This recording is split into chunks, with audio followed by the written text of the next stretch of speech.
Muy buenas tardes para todos y todas. Les damos una cordial bienvenida al Centro de Formación y Acción Social Fray Gabriel Gutiérrez. La Escuela de la Caridad del Secretariado Nacional de Pastoral Social les da una cordial bienvenida a su diplomado Fe y Política. Recuerden que estamos en el tercer módulo, estamos trabajando la incidencia política y opinión pública para la transformación de la realidad social y política. Ya hemos trabajado dos temas básicos: análisis de la realidad, de diagnóstico pastoral, incidencia política y acciones y herramientas. Hoy vamos a estar trabajando qué es la opinión pública y por qué es importante para la incidencia. Nos acompaña Tatiana Melo Rodríguez, ella es especialista de comunicación y opinión pública del Secretariado Nacional de Pastoral Social Cáritas Colombiana. Tatiana, bienvenida, gracias por acompañarnos. Igual que a todos nuestros especialistas de la pastoral social les he dicho, gracias por el esfuerzo, por el sacrificio, por todo lo que hacen, porque sé que están en este momento con muchos compromisos a nivel del país, pero siempre firmes ahí con nosotros, aportándonos desde la experiencia, desde la pastoral, pero también desde la academia, desde todo lo que ellos vienen trabajando allí desde la pastoral social. Bienvenida, Tatiana, y gracias nuevamente por acompañarnos en esta tarde. Hola, muy buenas tardes a todos y todas. Gracias por vincularse a este diplomado. Muchas gracias, Miguel, por la invitación. Sabemos el esfuerzo que ha implicado organizar este diplomado, invitar a las personas a participar, coordinar a todos los ponentes, pero me alegra mucho que veo que hay un grupo ya integrado, que todos están muy interesados en los temas que se abordan.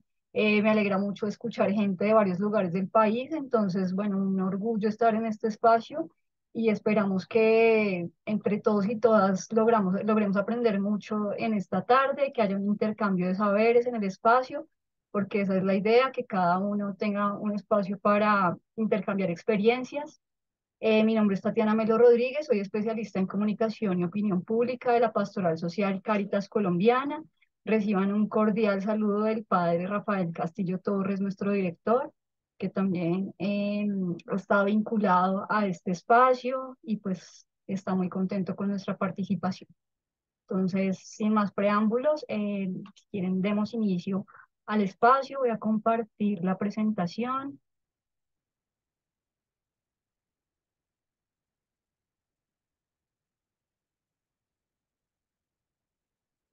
Listo, me confirmas, Miguel, por favor, si se está viendo la presentación. Ya la voy a pasar a tomar completo. ¿Ahí se ve completa? Ahí ya se ve completa, perfecto, Tatiana.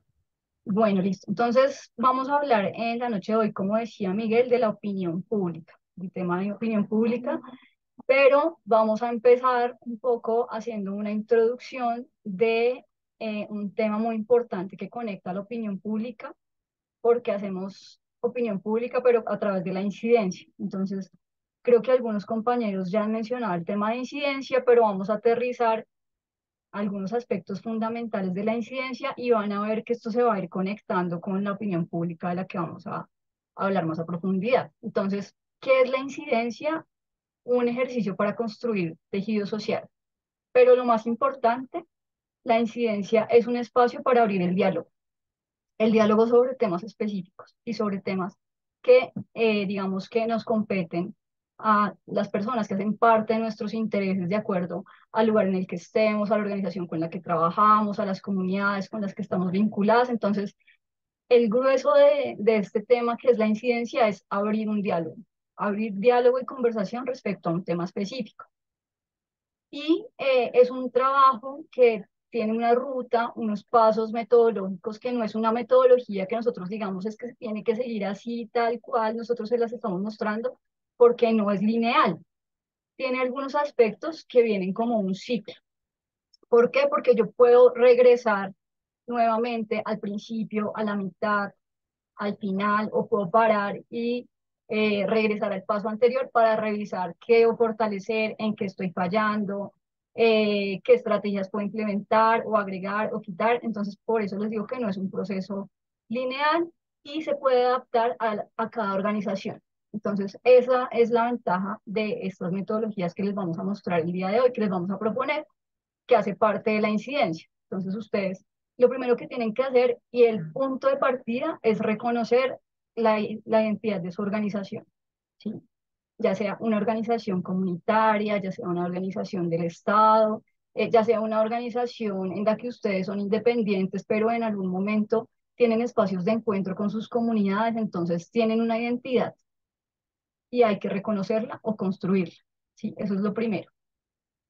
Lo segundo es ver las necesidades que tienen en esta comunidad y ya a través de esas necesidades que por ahí a veces mencionamos este tema del DOFA, que es debilidades, fortalezas, oportunidades y amenazas, ver cuáles son esas necesidades, cuáles son las oportunidades y ver cómo se puede fortalecer en el tema jurídico, en el tema político, en el tema administrativo, porque lo político nos atraviesa a todos, ¿cierto? Entonces, lo político es tomar iniciativas y trabajar con mis vecinos, lo político es acercarme a la personería de mi municipio y preguntarle cómo va una obra, hacer veeduría, todas esas acciones son políticas, ¿cierto? Y también en lo administrativo. Ahora, nosotros a veces hacemos acciones de incidencia y no pensamos que son incidencia. Entonces, ya con estos espacios en los que nosotros estamos acercándonos al concepto y a los procesos, ustedes empiezan a revisar lo que les decía, ese reconocimiento de la entidad y de la organización y van a decir, bueno, nosotros tenemos unos logros en incidencia, pero no sabíamos que era incidencia propiamente. Entonces, los vamos a identificar. Y por otro lado, todos tenemos unos territorios que son muy diferentes, ¿cierto? A pesar de que todos estemos en Colombia, hay unas particularidades en cada territorio por el contexto político, por el contexto social. Entonces, el otro paso es analizar el contexto de mi territorio o del lugar en donde yo estoy vinculado a estas iniciativas sociales. ¿Sí? ¿Cómo voy a hacer una lectura ese, de esas comunidades, de ese territorio? Porque el territorio no solamente es el espacio en el que vivimos, sino cómo lo dotamos de contexto y de significado a través de lo que hacemos en ese espacio. ¿Y por qué se va a analizar el contexto? Porque lo básico, hablábamos que la incidencia es un tema de abrir diálogo, ¿cierto? Pero para empezar a trazar una ruta y de estos puntos de partida, lo clave allí también es identificar los problemas que yo quiero transformar, porque la incidencia es una estrategia para la transformación social. Entonces, cuando yo empiece a analizar el contexto, tengo que identificar, bueno, existen estas problemáticas que en este momento para mí no es algo negativo, porque va a ser lo que me va a aportar para incidir en la transformación, ¿sí? Realmente en este momento tenemos un problema de, no sé, en mi municipio de convivencia. Tenemos un problema grave de convivencia, no nos comunicamos bien entre vecinos, y realmente eso nos dificulta el comunicarnos con entidades como la alcaldía para hacer gestión. Entonces uno de los problemas que veo que es prioritario es trabajar en ese tema de convivencia. Entonces lo primero es identificar ese problema y decir, esto lo voy a empezar a transformar. Sí, este es el otro paso en los puntos de partida de la incidencia. Y por otro lado, entonces voy a identificar los actores estratégicos del territorio. Entonces, lo que les mencionaba, si yo en algún momento quiero trabajar de pronto con algunas organizaciones o trabajar con la alcaldía del municipio, entonces empiezo a identificar cuáles son los actores estratégicos que están relacionados con esas problemáticas que ya identifiqué.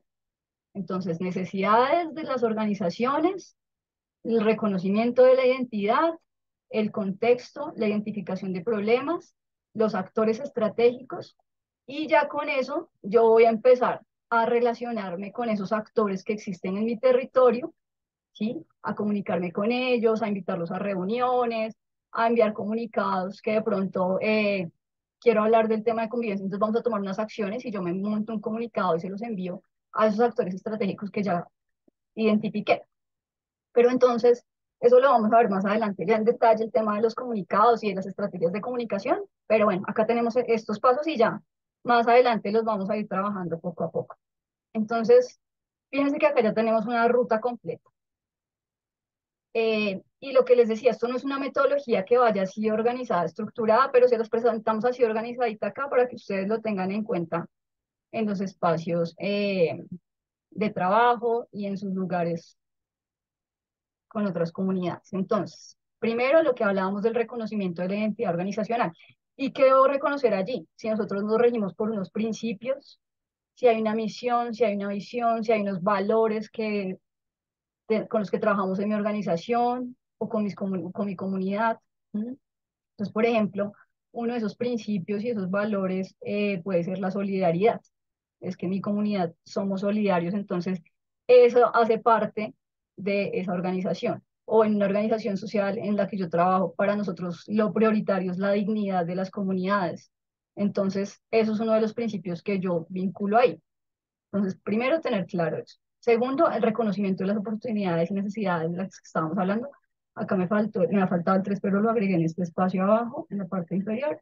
El reconocimiento de los logros de la organización en incidencia, que también lo mencionamos, que decíamos, bueno, yo de pronto no sé si eso fue incidencia, pero ahora que ustedes hablan de transformación social, sabe que sí, estas acciones y esto que nosotros organizamos con la comunidad, eso es incidencia. Entonces sí hay algunos logros que nosotros en los que hemos avanzado y que no habíamos identificado como incidencia.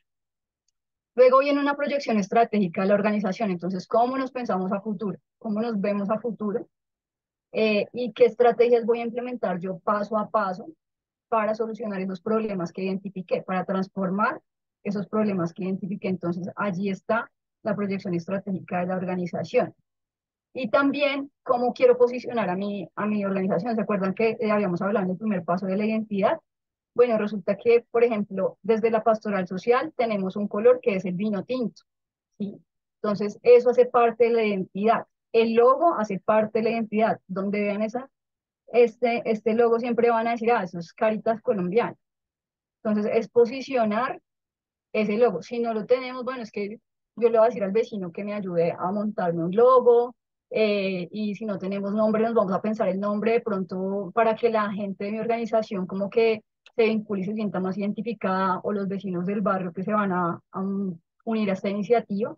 Les voy a preguntar, voy a montar unas opciones y les digo cómo quiere que nos llamemos, cuál es el eslogan, como el lema de la organización. Entonces, por ejemplo, nuestra pastoral social Caritas Colombiana, el eslogan es por una Colombia justa y fraterna.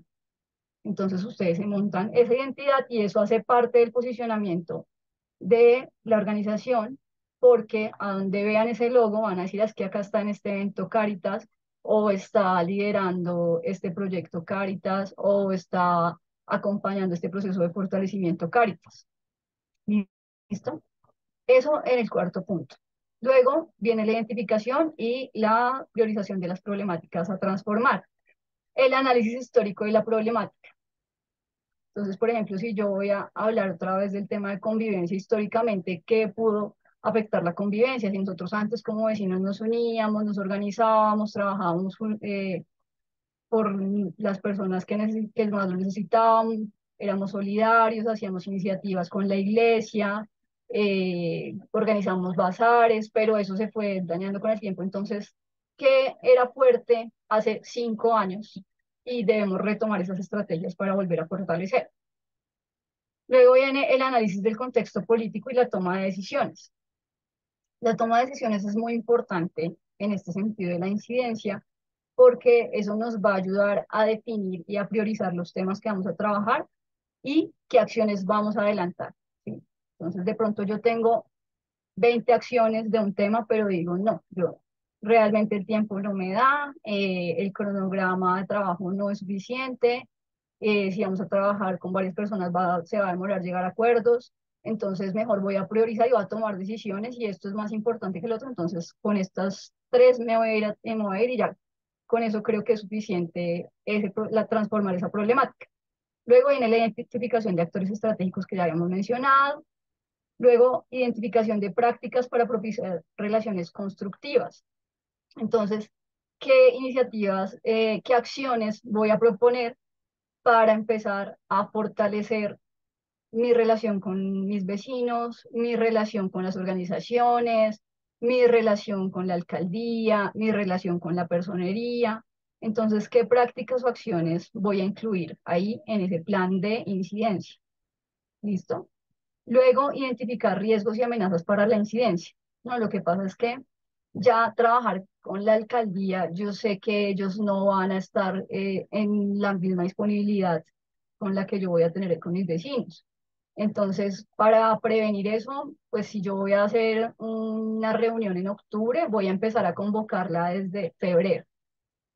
Entonces, o de pronto, ¿qué amenazas? No, es que no tenemos un espacio donde reunirnos, entonces eso puede ser una amenaza para que mi plan funcione, pero lo solucionamos de esta manera. Entonces, identificar esos riesgos y amenazas y hacer un poco el DOFA del que estábamos hablando. Definir objetivos, qué quiero lograr con esta incidencia y con estos problemas que quiero transformar, qué acciones voy a adelantar. Entonces vamos a retomar los bazares, vamos a retomar el parque, entonces vamos a hacer, hay unos actos culturales y le voy a decir a la alcaldía que venga y que traiga de pronto algunas iniciativas de cultura que tenga allí, que haya unos talleres de pintura y ya luego viene la comunicación. Entonces todo se debe comunicar, ¿cierto?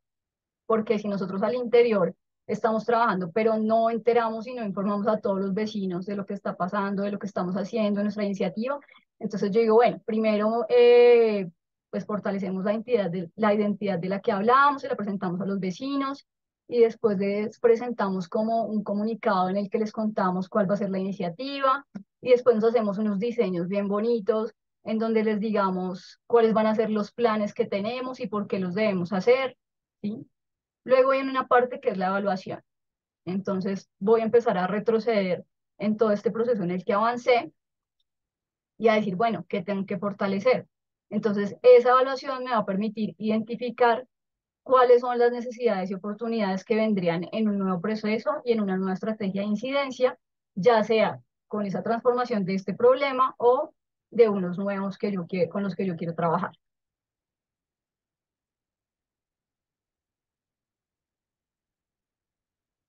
Listo. Entonces, bueno, acá ya habíamos hablado de establecer objetivos para la estrategia, planear las acciones, la implementación y la evaluación de esa ruta de incidencia, que como les decía, no tiene que ser en ese orden específico. Luego vienen unos roles de unos personajes que voy a ir a avanzar y luego me devuelvo para que ustedes revisen. Un segundo, entonces. Volvemos otra vez a hablar de este concepto de incidencia. Entonces, ¿para qué la incidencia? Incidimos para que alguien tome una decisión que favorezca nuestras preocupaciones, necesidades, intereses y expectativas. ¿Sí? A veces nosotros creemos que podemos hacer los cambios solitos, pero como dicen, la unión hace la fuerza. Entonces, si yo me puedo unir con varias organizaciones, hay muchas organizaciones que trabajan a veces en el territorio, a veces está CNUR, a veces está la organización, la OIM, a veces está, bueno, las mismas entidades, y todos ellos tienen unos planes, entonces, ¿cómo hago que se vinculen con los que yo tengo? ¿Sí? ¿Cómo los invito a trabajar conmigo de la mano? ¿Cómo me uno a la iglesia para que me apoyen y de pronto ellos que tienen ese don de servicio, de búsqueda de la dignidad de las comunidades, pues entre todos podamos articularnos y cada uno tiene una tarea? Entonces allí hay unos roles que son los componentes de la incidencia y como primero tenemos a un personaje que es el gestor. Entonces, el gestor es el que va a empezar, como lo dice su nombre, a acercarse a las organizaciones, acercarse a las entidades, invitarlas a participar, acercarse a los vecinos y engancharlos a ese plan que yo tengo de incidencia. Entonces, ese gestor se tiene que preguntar para qué va a incidir, ante quién debe incidir, que deben ser esos actores de los que estábamos hablando, que debemos identificar en el territorio cómo y cuándo debo hacerlo. Entonces, fíjense que hay momentos, y acá ya vamos avanzando al tema de opinión pública, en que algunos temas son coyunturales, es decir, que son noticia, y otros que no, ¿sí? Entonces, por ejemplo, en este momento está pasando algo catastrófico para la humanidad y es la guerra en Palestina, Israel, Ucrania, Rusia y en Colombia. Entonces, en este momento está exacerbado el tema de la violencia y nosotros, pues, vemos que en noticias, en radio, en televisión, en la calle, en las redes sociales se habla de ese tema. Entonces, ¿qué pasa? Que yo sí voy a hablar, sí voy a tener este tema en, en mis noticias y en mi agenda todo el tiempo, pues digamos que hay momentos para hablar de ciertos temas y para fortalecerlos. Entonces, por ejemplo, yo promuevo con mis vecinos el tema de la paz, pero en este momento tiene más relevancia porque estamos hablando de una crisis humanitaria en varios lugares del mundo. Entonces, hablar de paz y compararlo un poco con lo que pasa en otros lugares, pues toma más relevancia, ¿cierto? Hay unos tomadores de decisiones que son con los que nos debemos relacionar. ¿Por qué es importante acercarse a esos tomadores de decisiones? Porque ellos tienen a veces alcances con otras entidades o con otros actores que nos interesan que nosotros no. Entonces, por eso tenemos que identificar quiénes son esos tomadores de decisiones, ¿sí? Entonces, ellos tienen algo que nos puede ayudar o hay alguna persona que pueda persuadir a ese tomador de decisiones. Ese tomador de decisiones debe poder formular, aprobar, hacer cumplir leyes, decretos o acuerdos. Por ejemplo, ustedes saben que en todos los territorios hay políticas públicas que son las que trazan el camino para implementar algunos proyectos en los territorios. Entonces, por ejemplo, está el tema de víctimas del conflicto y hay una política pública que traza la participación de esas víctimas. Entonces dice que debe haber una mesa de participación de víctimas, que ellos deben tener incidencia en el plan de desarrollo de los municipios, que ellos deben tener espacios de participación mientras se va implementando ese plan de desarrollo, que deben tener un presupuesto. ¿M? Entonces, esas políticas públicas son los lugares de incidencia a los que de pronto nosotros queremos llegar, pero nosotros no podríamos hacer incidencia si no nos acercamos a esos tomadores de decisiones. Entonces, por ejemplo, en el caso de las políticas públicas, pues las alcaldías, los consejos municipales, los consejos de juventudes, son esos actores a los que nosotros debemos buscar. ¿Y para qué? Para presentarles una propuesta. Entonces nosotros hacemos una solicitud con el tomador de decisiones para que nos favorezca las acciones que esa persona tome. Entonces, si nosotros queremos una política pública de convivencia, pues yo le llevo la propuesta a ese actor, a ese tomador de decisiones, pero si no me puedo comunicar directamente con él, pues busco a unos actores que están detrás de ese tomador de decisiones. Entonces, volvemos otra vez a esta diapositiva, que era la que les quería enseñar, y es, hay que evaluar los roles que nosotros tenemos, ¿sí? Como agentes de cambio y como gestores, e identificar esos actores a los que queremos llegar a los territorios. Y además, esa investigación que nosotros hacemos del contexto del territorio es, bueno, ¿qué se ha avanzado en este tema? ¿Qué ha hecho el Estado? ¿Qué ha hecho la alcaldía? ¿O qué han hecho otras organizaciones respecto al tema? Entonces yo veo que de pronto ya hay unos avances y yo empiezo a recopilar esa información, la analizo y veo de pronto qué cambios y qué nuevas propuestas puedo hacer y cómo me sirven esos insumos, ¿sí? Porque a veces nosotros queremos empezar desde cero, pero ya hay una información y unos antecedentes previos que me van a servir a mí en esa propuesta que yo quiero presentar. Entonces acá ya venimos a meternos de lleno en el tema de opinión pública. ¿Qué pasa? Resulta que, ¿se acuerdan que acá estábamos hablando que hay unos tomadores de decisiones, pero que detrás de esos tomadores de decisiones hay unos actores a los que nos queremos acercar? Entonces ahí viene la opinión pública.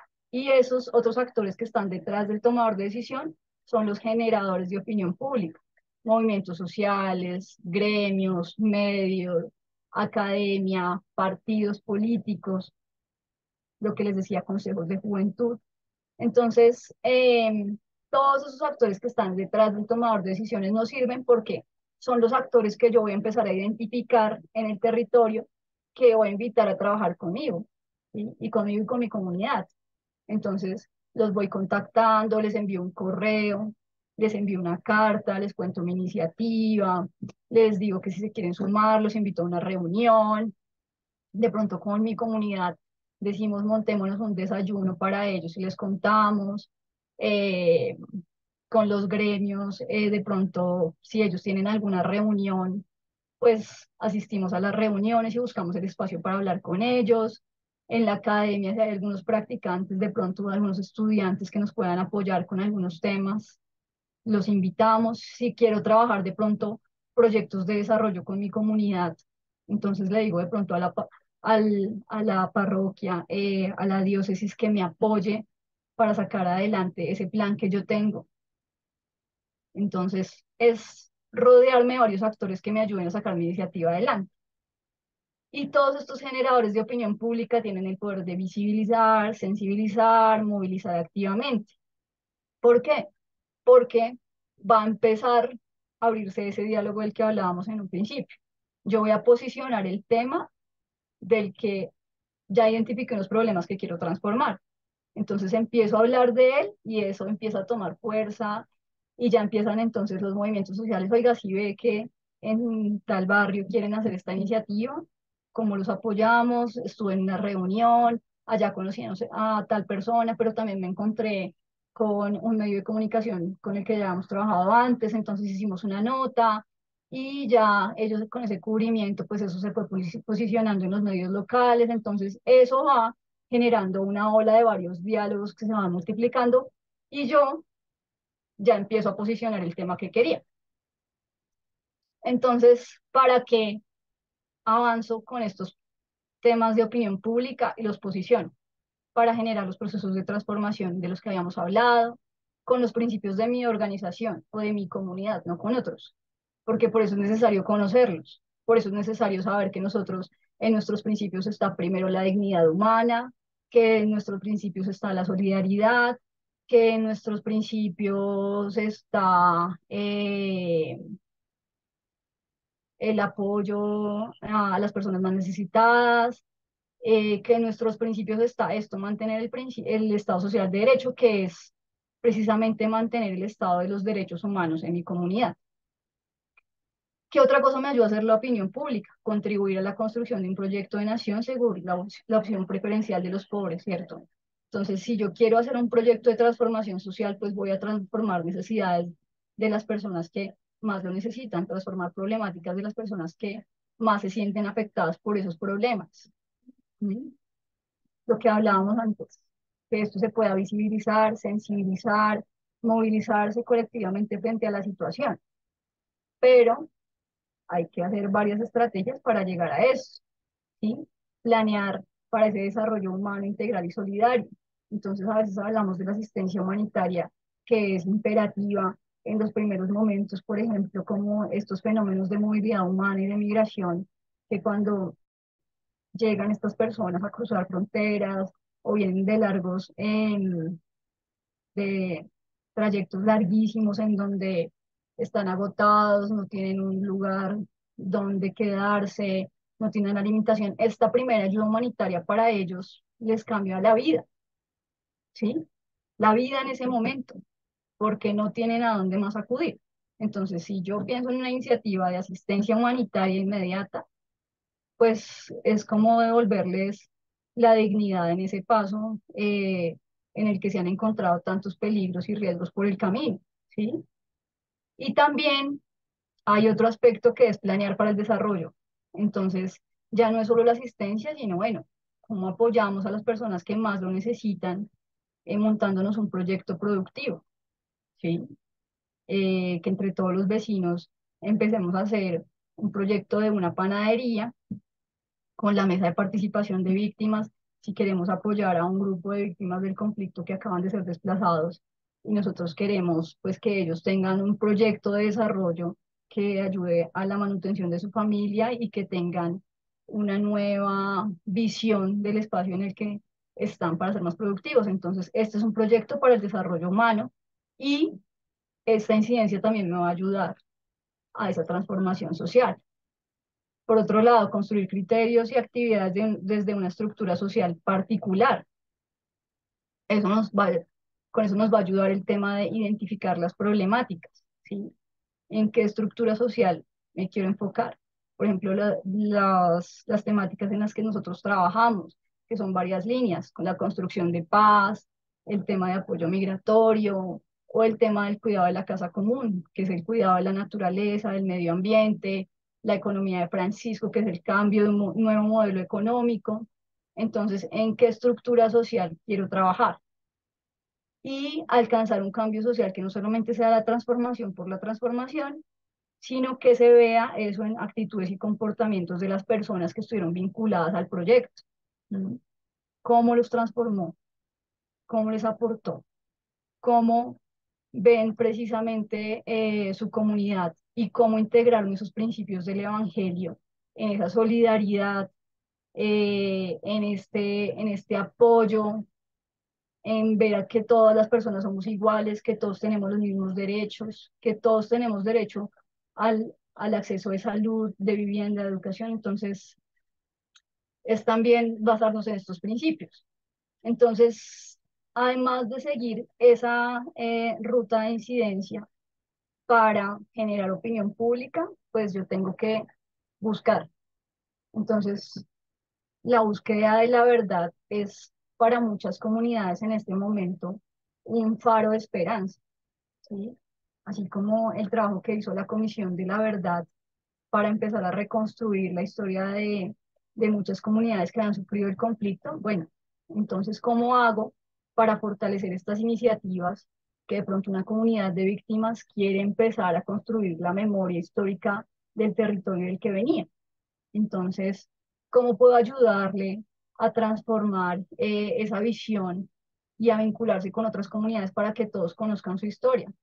Entonces, entre todos vamos fortaleciendo esas acciones que ellos quieren adelantar, invitando a participar a otros vecinos, invitando a participar a otras organizaciones y escuchar, ser muy receptivos, ¿cierto? A veces nosotros empezamos con una iniciativa, con un proyecto, pero lo primero que hay que hacer es sentarse a hablar con las personas a las que quiero llegar o a las que quiero vincular y escucharlos y ver cuál es su postura, su posición frente a un tema, sus argumentos. ¿Mm?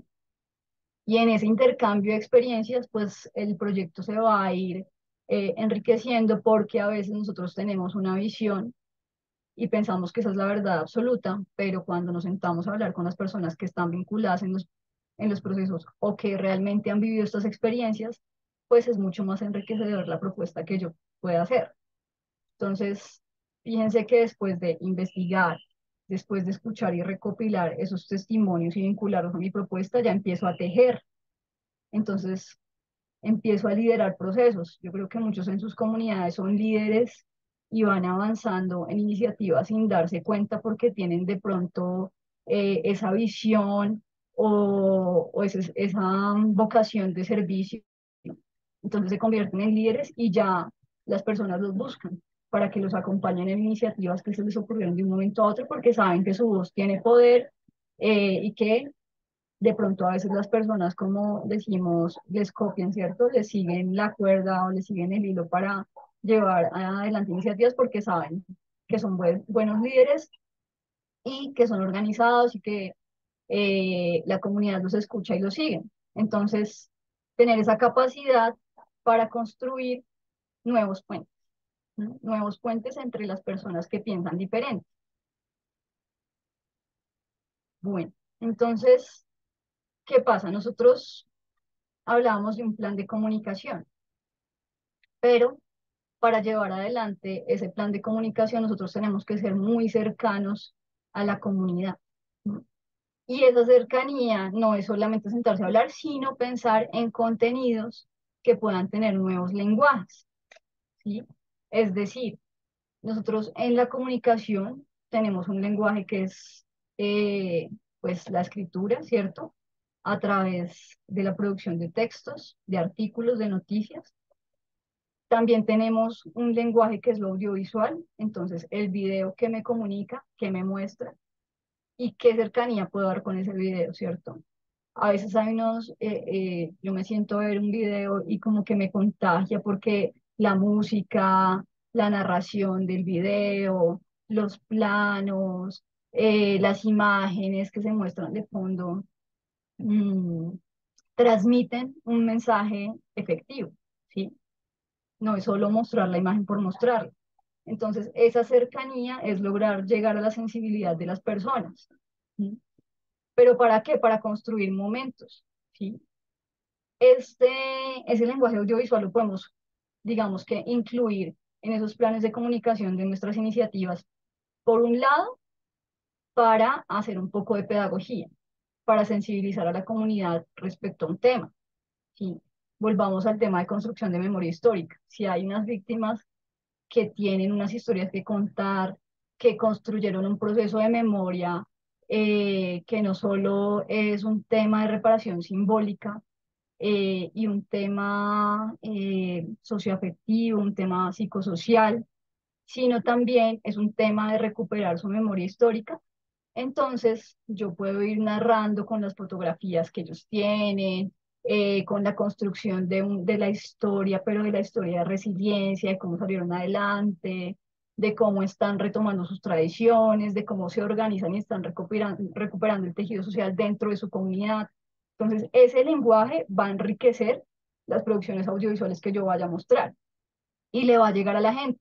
Y la gente va a decir, oiga, qué proyecto tan chévere, en serio, qué gran trabajo están haciendo ellos, o qué chévere vincularse, o las organizaciones van a empezar a decir, oiga, qué bonito este proceso, miremos a ver si de pronto en la siguiente etapa los podemos apoyar con esta tarea. O los medios de comunicación van a decir, oiga, qué buen producto, ¿será que yo lo puedo pasar de pronto en el noticiero local que tengo? Y esto es como una ola que se va expandiendo y que se van posicionando proyectos, temas, iniciativas, esas transformaciones sociales a través de esos lenguajes, porque tienen relevancia. Y algunas apuestas que animen acuerdos y alianzas. Entonces, de pronto, si yo me monto un foro y después de esas experiencias que tuvimos, decimos, bueno, vamos a invitar a los vecinos de este barrio que también hicieron algo parecido a lo de nosotros. Entonces vamos a crear un intercambio de experiencias y ya en ese intercambio de experiencias participan otras organizaciones y de pronto ahí sí ya la alcaldía dice como, oiga, sí, sí está chévere este proceso, de pronto lo podemos replicar el otro año y hacerlo más fuerte con varios barrios. Entonces, allí hay unos acuerdos y unas alianzas que se van a tejer en esos foros en los que nosotros avancemos. Entonces, fíjense, la creación de lenguajes que acerquen, que lleguen a las personas, que motiven la sensibilidad, que hayan momentos que se vivieron en algún espacio de la historia, pero que los estamos trayendo de regreso, y que también hayan acuerdos y alianzas a través de iniciativas que nosotros vayamos a liderar. Listo. Entonces, ¿cuáles son los pasos para construir opinión pública? Elegir un tema, es decir, elegir un problema a transformar, informarse sobre el tema, leer, buscar, investigar, preguntar, ¿sí? Recuerden que nuestras fuentes no solamente son documentos, sino también las personas, hablar concretamente de los temas, argumentar sobre ese tema, porque ya ustedes después de investigar tienen un bagaje, están enterados. Imagínense que yo me encontré un documento o resulta que investigando hay unos artículos de 1990 que hacen como una documentación de este proceso de memoria histórica que nosotros reconstruimos, porque resulta que en el 90 pasó esto en ese territorio, entonces por eso hubo muchos desplazamientos y luego esas personas hicieron esta iniciativa. Entonces, esa documentación ya me va a dar los argumentos para hablar de ese tema con propiedad. Luego, emplear esa voz activa, esa voz que les decía que nos da lo audiovisual, que nos da la radio, que ahora nos da el podcast. Utilizar ejemplos para incluir al lector, historias concretas, ¿sí? No solamente hablar en general de los temas, sino ir vinculando historias concretas porque eso nos acerca a la realidad, proporcionar una solución y llegar a una conclusión. Entonces, con eso nos podemos acercar a la opinión pública e ir posicionando nuestros temas en las agendas. Bueno, Miguel, no sé si tú me puedas ayudar, porfa, a poner el video que te ha compartido. Ok, ok, listo. Vamos entonces a ver el Bueno, entonces, video. mientras tú lo vas compartiendo, yo les voy explicando.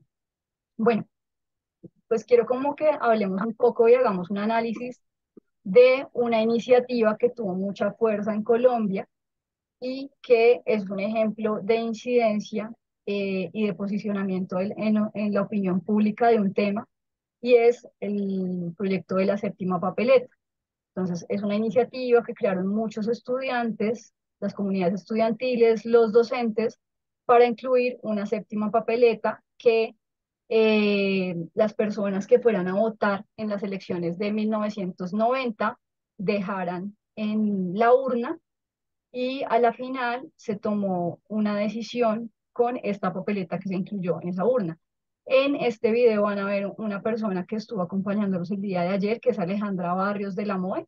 Ella participó en ese movimiento de la séptima papeleta de los años 90. Entonces, vamos a ver el video, que dura 11 minuticos, y después vamos a hacer un ejercicio que va a aplicar esta historia un poco en lo que vimos de opinión pública. Gracias, Miguel. Ok, me confirman si se ve y se escucha, ¿vale? ¿Quieres El 11 ampliarlo un de poquito, marzo por de favor? 1990, el país fue testigo de un hecho Gracias. histórico que marcó el rumbo de la democracia de Colombia. Estudiantes de universidades públicas y privadas, junto a profesores, impulsaron el cambio hacia una nueva constitución, pues la que en ese entonces regía el país tenía más de 100 años. Si bien ese día los ciudadanos estaban convocados a las elecciones para Senado, Cámara, asambleas, consejos, alcaldías y una consulta interna del Partido Liberal, es decir, debían depositar 6 papeletas. Por iniciativa de este movimiento se sumó una papeleta espontánea en la que se reclamaba la convocatoria de una Asamblea Nacional Constituyente.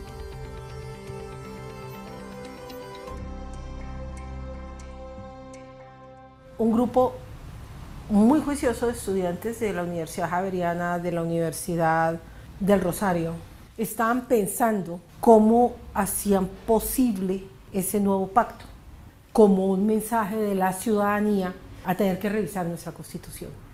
La séptima papeleta se fue gestando desde 1989, a raíz de los movimientos estudiantiles que pedían un compromiso del gobierno para renovar la Constitución de 1886 y en el marco del proceso de paz con el M-19.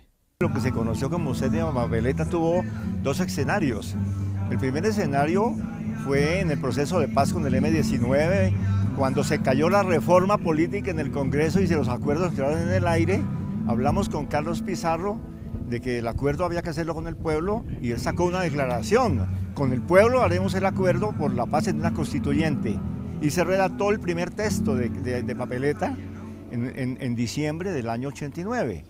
Luego se hicieron reuniones con algunos delegados de estudiantes y de universidades y se perfeccionó ese texto. Nosotros teníamos una serie de claridades y era que el Congreso no respondía a las necesidades del país. Era un Congreso altamente corrupto, muy cooptado por el narcotráfico, y una de nuestras primeras condiciones, eso lo hicimos en un comunicado público, era que los congresistas, senadores y representantes de entonces no podían presentarse.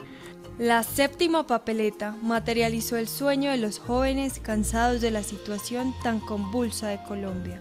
Una vez en una clase de constitucional, yo le planteé a algunos estudiantes en el Rosario la posibilidad de que hubiera una consulta informal. Yo dije, ¿por qué no pensamos en un mecanismo informal, extra Congreso, que es simplemente un papelito que meten todos los ciudadanos a las urnas? Yo estaba en segundo semestre en la Universidad Externa de Colombia. Había recién llegado de Cali. Me tocó todo lo que fue la presencia del narcotráfico en Cali. Yo era estudiante de la Universidad Distrital, estudiaba licenciatura en Biología. Siempre he dicho que me motivó a entrar al movimiento de la séptima papeleta, el movimiento estudiantil por la Constituyente, que tenía una enorme ilusión de estrenar mi ciudadanía, de votar, pero no me la alcanzaron a entregar y no pude votar en esas elecciones. Iba a votar por primera vez en las elecciones nacionales de 1990. Y entre que me entregaron la cédula y llegué a las urnas, los 3 colombianos por los que yo hubiera querido votar a la presidencia los habían asesinado. Luis Carlos Galán lo habían asesinado, Carlos Pizarro y Bernardo Jaramillo. Recuerdo que el martes posterior al asesinato de Luis Carlos, que debió ser el martes 22 de agosto, entrábamos a clase de Derecho Penal, yo estudiaba Derecho y Ciencia Política, y nos mirábamos perplejos como tenemos que hacer algo. El rumor empieza a crecer y surge la necesidad o la realidad de una marcha estudiantil que se hace finalmente el 25 de agosto, es una marcha de las universidades privadas. Con el asesinato de Galán comienzan a sesionar unas mesas de trabajo, pero estaba marchando todavía alguna luz en el Congreso porque había un proyecto de reforma constitucional del presidente Barco en el Congreso que colapsa o naufraga precisamente el día que matan al mexicano, el 15 de diciembre del 89, porque ese día en la Comisión Primera del Senado, parlamentarios lobistas del narcotráfico le meten un mico al proyecto de reforma constitucional, que era la consulta sobre la extradición para los narcotraficantes. A lo que se refiere el hoy procurador es al segundo fracaso desde el Congreso de un acuerdo para reformar al país y darle freno al narcotráfico, que estaba desangrando a toda Colombia.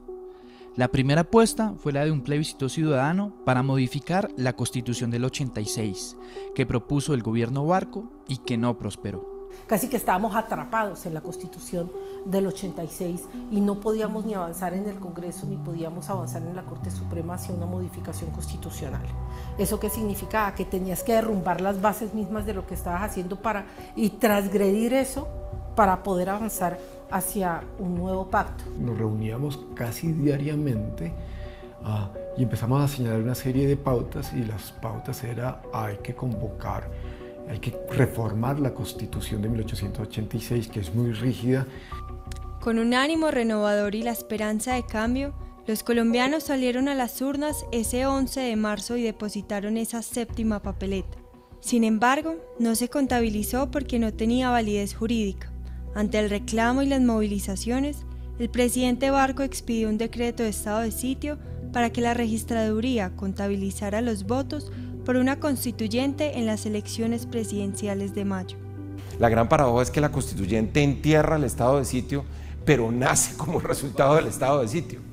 O sea, termina degollando su propio origen, porque todo el mundo quería rechazar un país que venía sometido a poderes excepcionales del presidente de la República. Luego del triunfo de la papeleta, entonces ya se hicieron mesas de negociación y hubo una segunda papeleta, que fue en las elecciones presidenciales de mayo del año 90, de acuerdo con el gobierno, ya se sancionó un texto que fue el que dio lugar a la convocatoria ya desde el punto de vista institucional.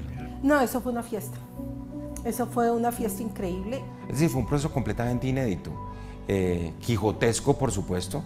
Nosotros nunca pensamos que eso fuera a tener un éxito tan grande, pero era un país sofocado además por la violencia, que vio como la luz al final del túnel en este proceso constituyente. El recién llegado a la Casa de Nariño, César Gaviria, expidió un decreto de estado de sitio con el aval de la Corte Suprema de Justicia, con el que convocó a las elecciones el 9 de diciembre de 1990 para conformar la Asamblea Nacional Constituyente, que a la postre promulgó la Constitución el 4 de julio de 1991.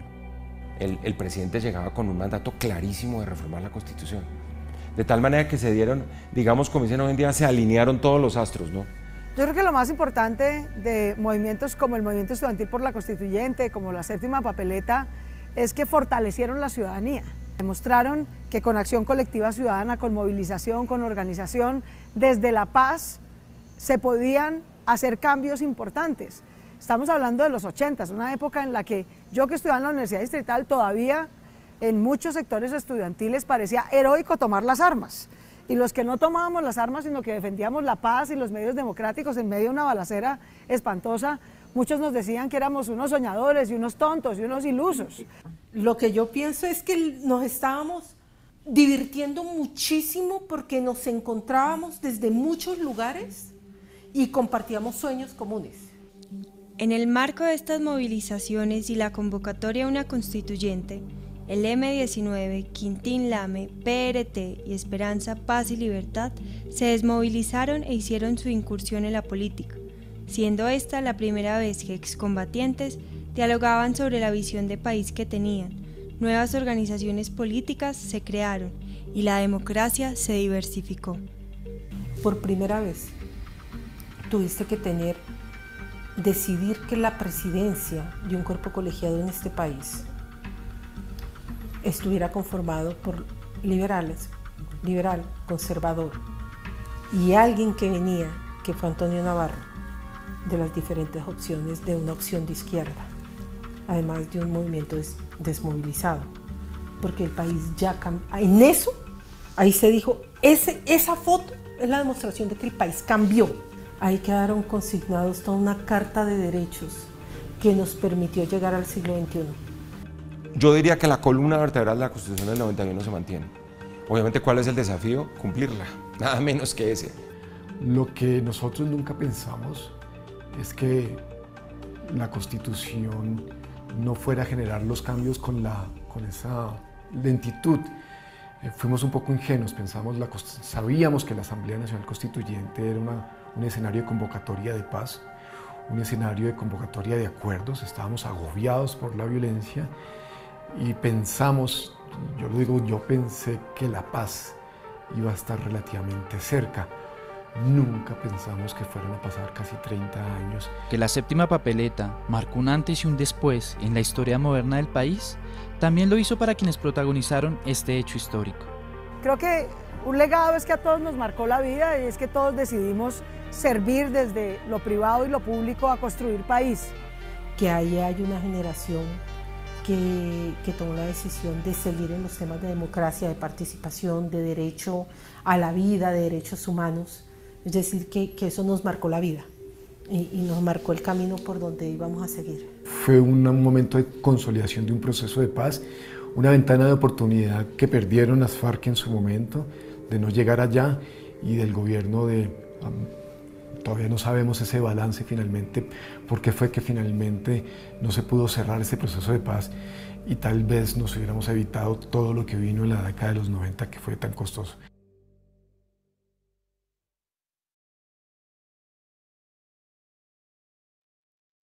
Listo, Miguel, muchas gracias. Bueno, no sé cómo les ha funcionado. En algún momento han encendido todas las cámaras. Queda muy pesada la señal al activar todas las cámaras. No, intentemos. Podríamos Eso probar Podemos a ver. activar las Prueben cámaras a ver. los que puedan, porfa, para hacer este ejercicio. Muchas gracias Sí, los que tengan dificultad, no hay ningún problema. Pero los para que puedan, conocernos. háganlo.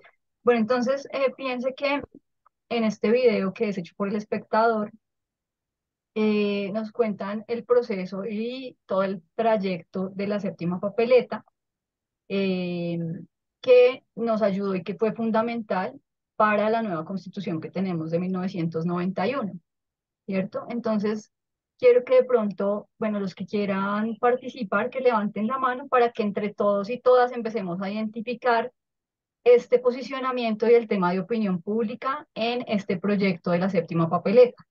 Entonces, fíjense que en ese momento estábamos en una coyuntura muy violenta en Colombia, ¿cierto? Habían asesinado a varios candidatos a la presidencia, se venían unas elecciones de Congreso, de Senado, de alcaldes, y surge esta idea de crear la séptima papeleta porque la constituyente, para crear una nueva constitución, estaba en pausa y no pasaba en el Congreso, ¿cierto? Por todo lo que nos contaban allí, el tema del narcotráfico, y no se ponían de acuerdo. Entonces, esto fue fundamental porque fue un respaldo ciudadano para exigir una nueva constitución política. Entonces, los que me quieran ayudar, ¿cuál era el problema que identificaron en ese momento y que querían transformar? Entonces, el que quiera levantar la mano y activar su micrófono. Recuerden que el primer paso de esa incidencia es identificar el problema y empezar con la transformación social.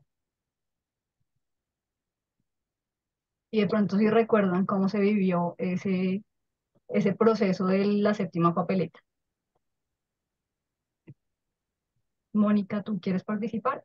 Y es que no encontraba la manito y entonces pero estaba ya. buscando la manito y Ok, nada. Escuchamos.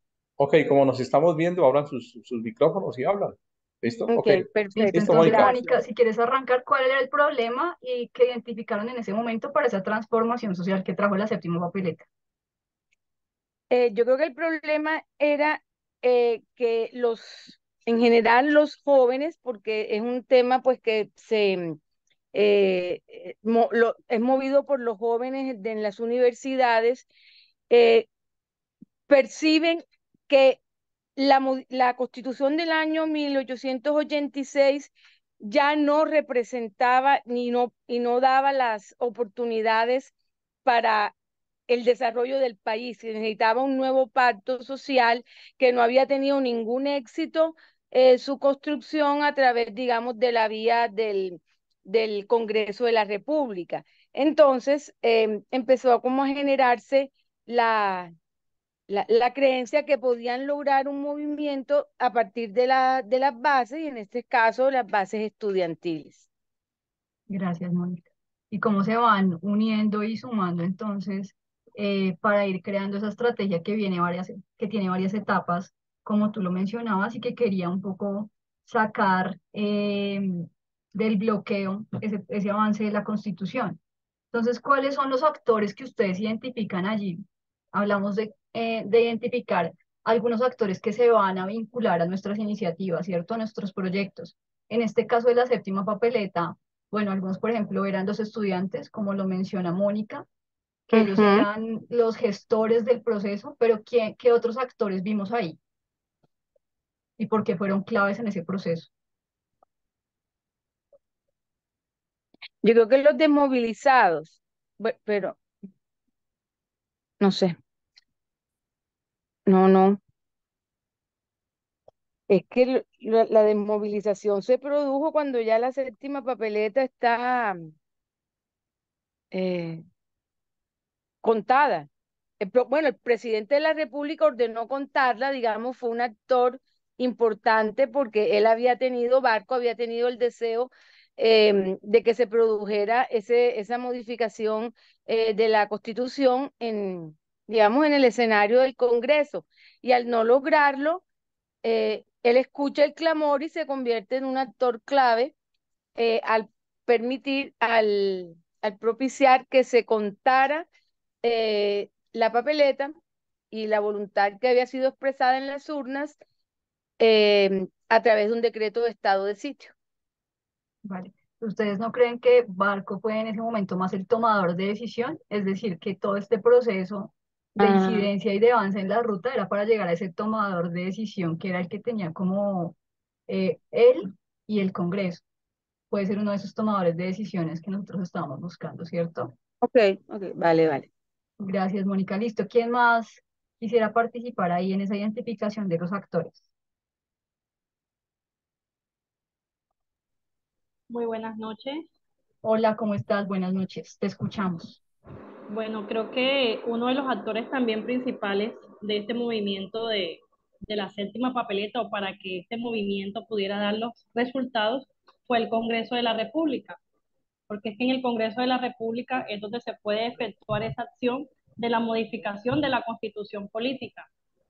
Si bien el movimiento lo que hizo fue un llamado, un grito de los jóvenes y de la sociedad a que nuestro país necesitaba un cambio. Nuestro país ya no se podía quedar en esa misma normatividad que traía. Teníamos que implementar nuevas normas, nueva participación política de todos los estadios de la sociedad. Y en eso el Congreso de la República juega un papel muy importante porque de allí nace ese movimiento para crear la constituyente. Gracias, Naila. Y recordemos que es muy importante el depositar esta papeleta porque esos votos contabilizaron más de 2 millones de votos en positivo por la Asamblea Nacional Constituyente. Entonces, por eso fue fundamental y Barco y el Congreso puede avanzar en la iniciativa. Ahora, identifiquemos las estrategias que implementaron los estudiantes, la comunidad estudiantil, con los docentes, los ciudadanos para avanzar en esta propuesta. ¿Qué estrategias de comunicación vieron ustedes ahí de pronto que ellos pudieron implementar para alcanzar esa estrategia? Yo diría que las marchas, Ujú. Sí, ¿cómo se vivieron las marchas en ese momento? el pueblo salió porque era el primer actor que le interesaba solucionar ese problema, por eso salió a las calles. Ujú. Sí, ese es uno de los actores fundamentales, ¿no? La ciudadanía. Y recuerden que ellos también utilizaron algunas estrategias como la radio para Y la prensa influir escrita, promos, la prensa. Y fíjense que acá hay un protagonismo del espectador y por eso hay muchos videos que hablan de la séptima papeleta, pero el espectador fue clave, porque el espectador en una de sus páginas sacó la papeleta y la gente podía recortar de la página la papeleta y llevarla al lugar de votación, al punto de votación. Entonces, la prensa sí jugó un papel fundamental. ¿Qué otra estrategia utilizaron ellos ahí de comunicación? Yo creo que salieron muy bien con la academia, ¿no? Porque me llamaba la atención que uno de las personas que dio su punto de vista dijeron degollaron su propio origen, o sea, conocían cuál era la estructura de participación a través de los docentes, ¿cierto?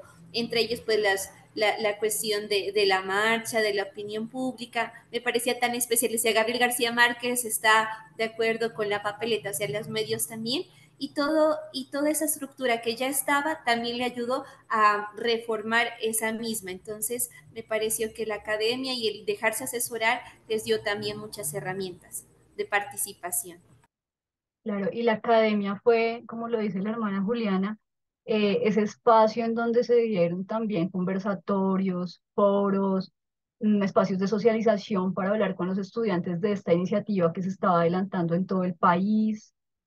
También se enriqueció a partir de estos momentos de conversación la iniciativa en la televisión, y fíjense el tema de posicionarlo con algunos personajes como Gabriel García. Por ahí sí, señor, le escuchamos.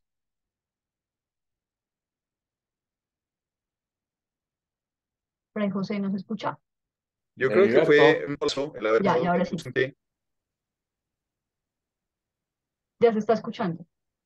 que pienso que una de las estrategias que mejor planearon fue justamente aprovechar el proceso electoral para hacerlo de esa manera, con la séptima papeleta, porque de otra manera pues se hubiera quedado simplemente en una marcha más o en un movimiento más. Entonces fue estratégico el haber utilizado las urnas. Sí, claro, porque además siempre es fíjense que había muchos abogados allí porque ellos estaban buscando cómo validar esta séptima papeleta y que fuera algo legal, ¿no? Entonces, esa séptima papeleta que se incluyó hacía parte del proceso de legitimación de la ciudadanía para votar por una asamblea constituyente y que ya vinieran los siguientes pasos, que fue la decisión del Congreso y la presidencia. Entonces, fundamental lo de la séptima papeleta, es decir, todas las estrategias alrededor de esa séptima papeleta la cobijaron, pero el protagonista de esta iniciativa era la séptima papeleta. Listo, esas entonces son como las estrategias que identificamos, los actores que ya cada uno fue mencionando, la academia, personajes de la literatura como Gamo, la Es ciudadanía, político. los estudiantes, los políticos también, exacto, que tienen un peso en su voz, ¿cierto? Entonces, también utilizaron estas estrategias. Ahora, ¿qué procesos de transformación social se vivieron después de esa séptima papeleta? ¿Qué querían transformar ellos?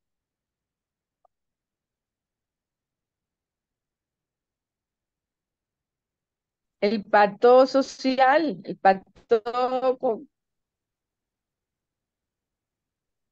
No te escuchamos la primera parte, Mónica. que querían transformar el pacto, o sea, las mismas reglas del pacto social de Colombia, de la Constitución misma. Listo. ¿Qué otras problemáticas querían transformar a partir de esa iniciativa? ¿Qué otras identificaron ustedes allí? La participación en política, la paz con los grupos, facilitarlo.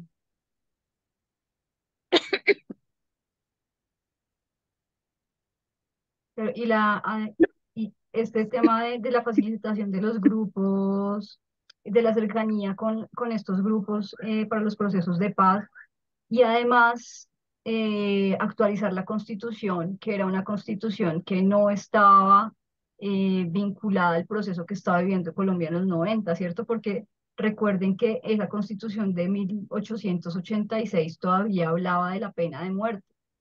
Entonces era imperativo y urgente cambiar esa constitución para hacerla una constitución que digamos que es una de las más reconocidas en América Latina, pues que obviamente hay muchos vacíos en su implementación, pero que el texto es simbólico en muchos países de América Latina, porque además estuvo construido por la diversidad, la representación de los partidos, de las organizaciones sociales, de los actores civiles en esta constitución, en esta nueva constitución.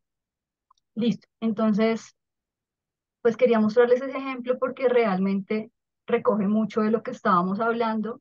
Y fíjense que allí voy a compartir pantalla otra vez.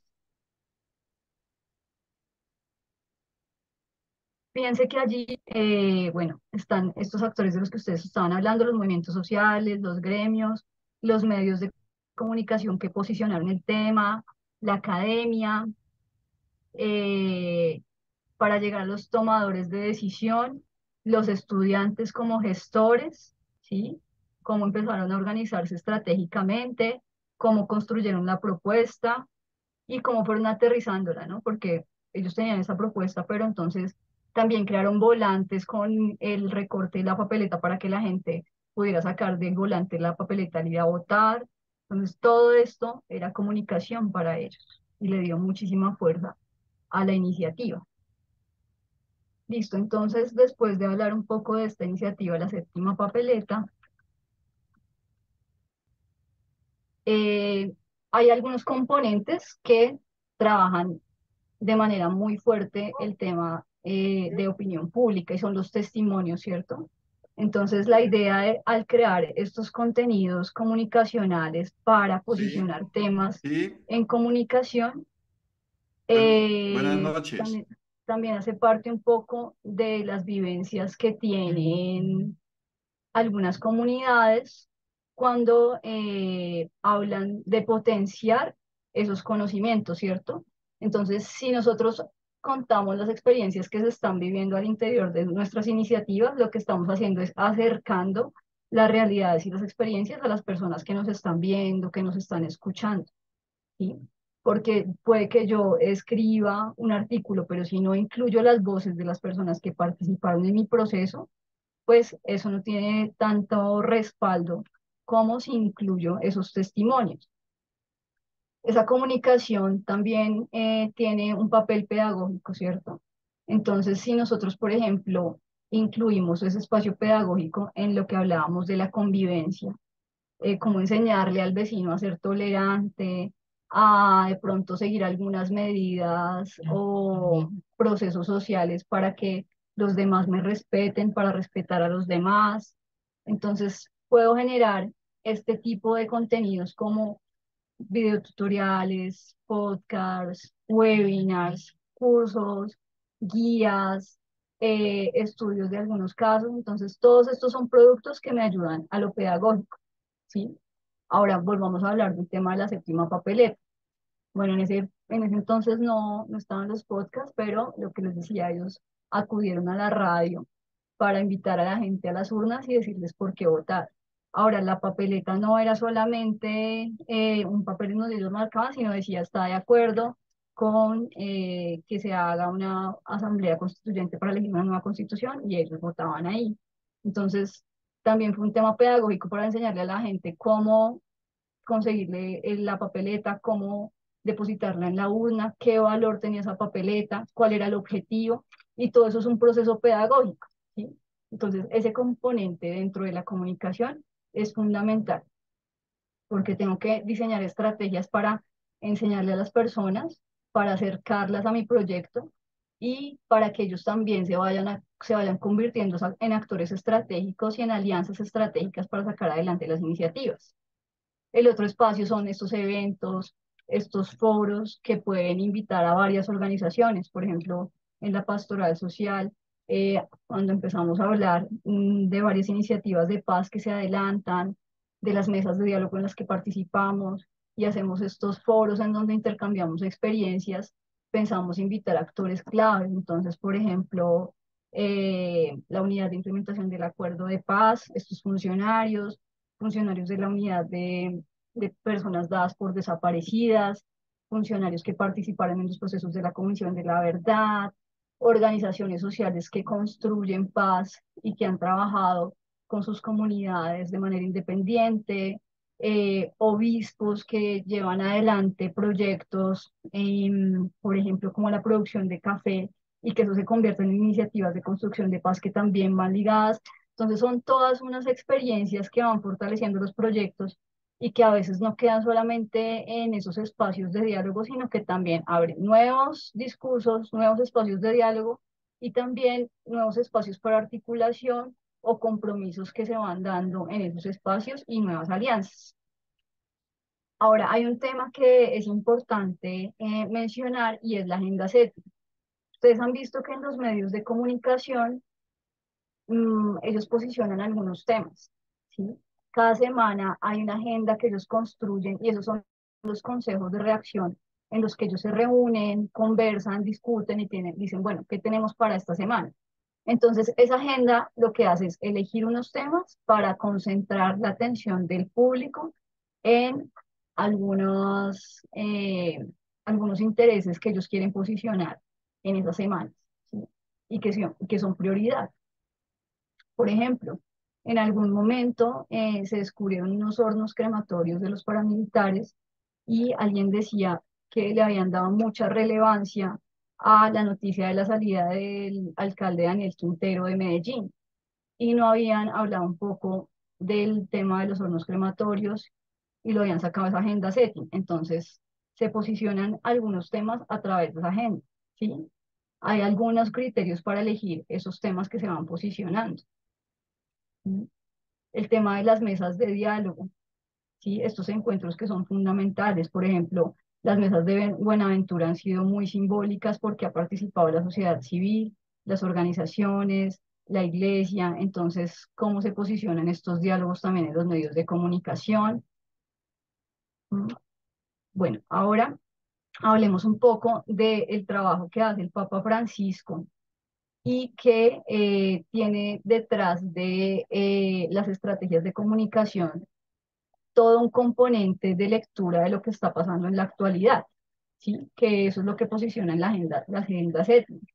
Entonces, por ejemplo, ustedes ven que él tiene detrás todo un equipo que también hace una lectura de lo que se está viviendo en el mundo y es casi profético todas las propuestas que hace y las iniciativas en torno al cuidado de la casa común, en torno a la propuesta, por ejemplo, de la economía de Francisco, en donde hace una lectura muy asertiva de lo que está pasando en el mundo con el manejo de la economía, ¿no?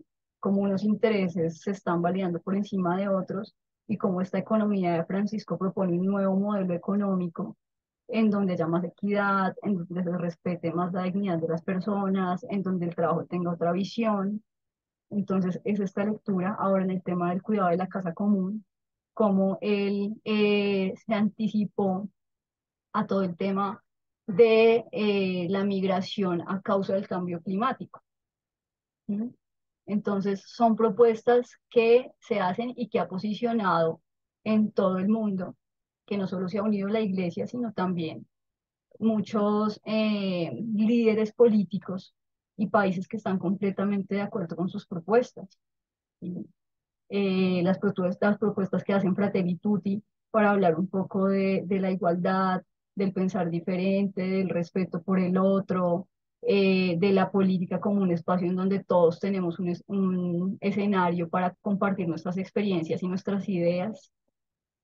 Entonces, fíjense que el Papa Francisco tiene posicionados estos temas y es un muy buen estratega en términos de comunicación. ¿Sí? Y ha identificado las problemáticas más grandes que ve la humanidad para proponer unos nuevos modelos que se lideren desde la iglesia.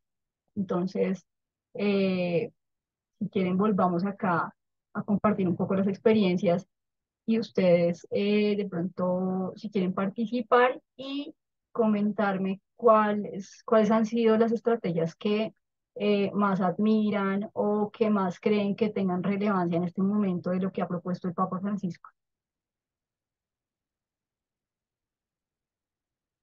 Si quieren, encendemos otra vez las cámaras. Hermana Miriam, te escuchamos. Bueno, pienso que toda esa, pues hemos utilizado a través de la iglesia algunas estrategias para acercarnos a las encíclicas del Papa Francisco con las comunidades parroquiales. Tuvimos una experiencia muy linda en tiempo de pandemia y es que la utilización de los medios de comunicación, el estudio virtual de las encíclicas, eso nos ayudó mucho como en la diócesis donde yo estaba en ese momento en apartado. Entonces, estudiamos juntos la Laudato Si y luego, pues también ahora en la Fratelli Tutti, bueno, ya no en pandemia, pero pues como que despertó ese interés para todos, ¿no? Y yo pienso que ha sido también como eh, el punto clave para algunos proyectos sociales que hemos venido desarrollando en diferentes lugares, ¿no?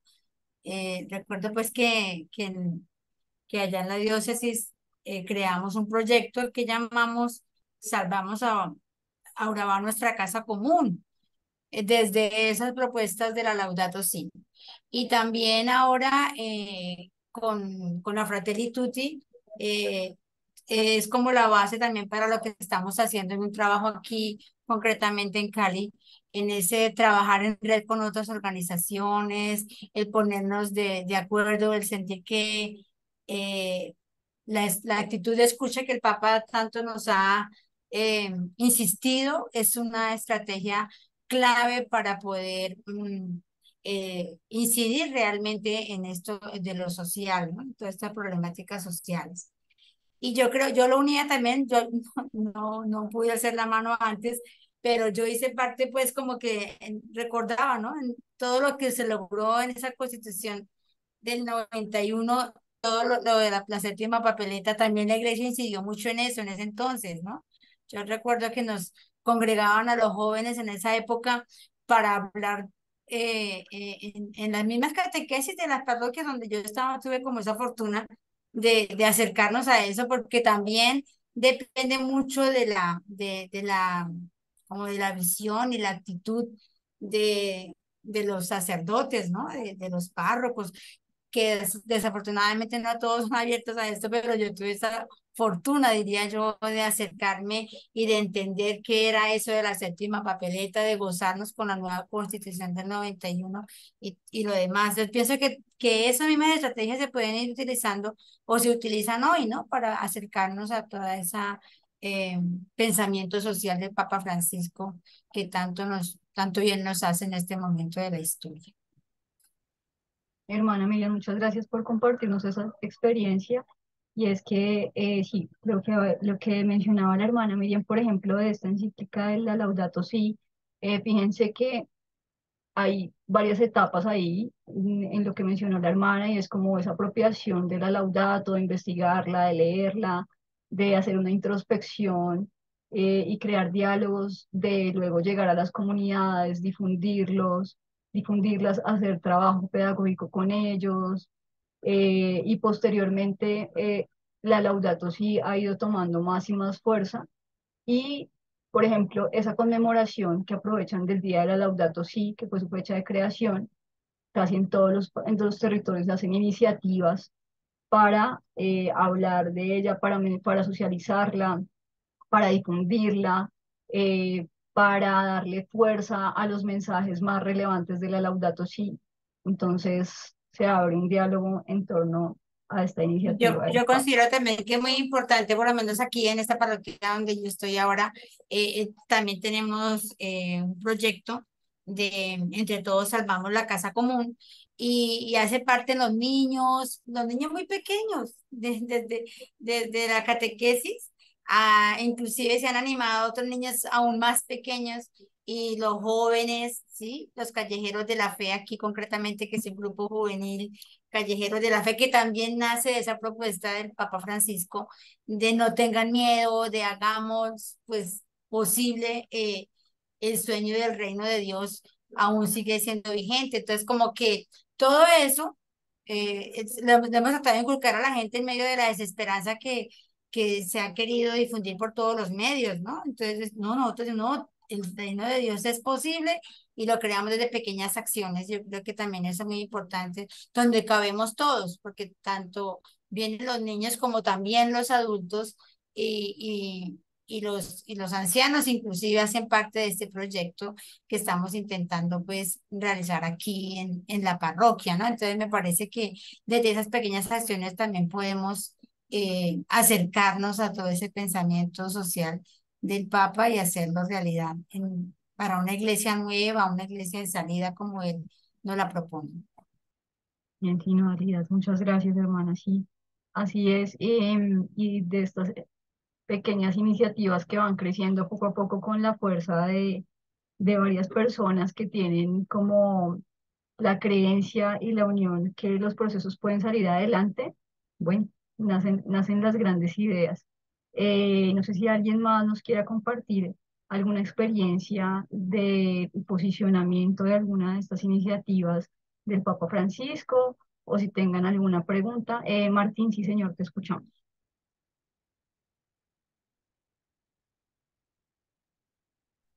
Bueno, muchas gracias. Gracias por la exposición.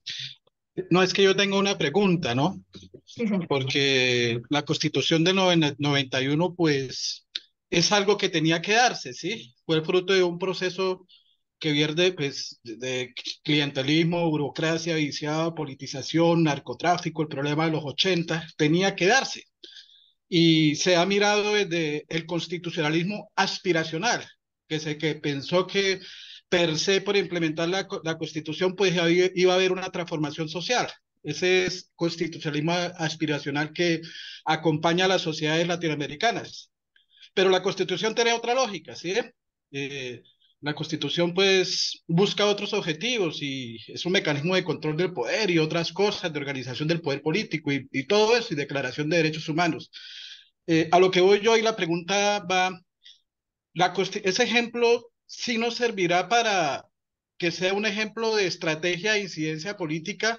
Fue algo pensado, reconocido, querido en ese momento, diseño de objetivo, posicionar actores, evaluación, reconocimiento, bueno, todas estas cosas que hemos venido, o fue algo pensado, estratégico, o fue algo que se dio, porque tenía que darse, fue un movimiento que alguien inició, yo también formé parte, estaba yo en el colegio, y lo que gritábamos en los barrios era, lo vamos a hacer con toda la gente, Asamblea Nacional Constituyente. Hay un ejemplo, bueno, la pregunta es esa, me surge esa duda, si es algo pensado, estratégicamente querido, buscado, un resultado esperado, vamos a buscar actores y tal, pero no, fue como una masa que tuvo que darse. Hay un ejemplo que puede servir, pero yo no sé si será de incidencia política, o será que, bueno, algunos le dicen que se llama litigio estratégico. No sé cuál será la diferencia, litigio estratégico. A mí me cuesta porque yo formo parte de una comunidad misionera, ¿no? Pero es por ejemplo, el de Colombia Diversa.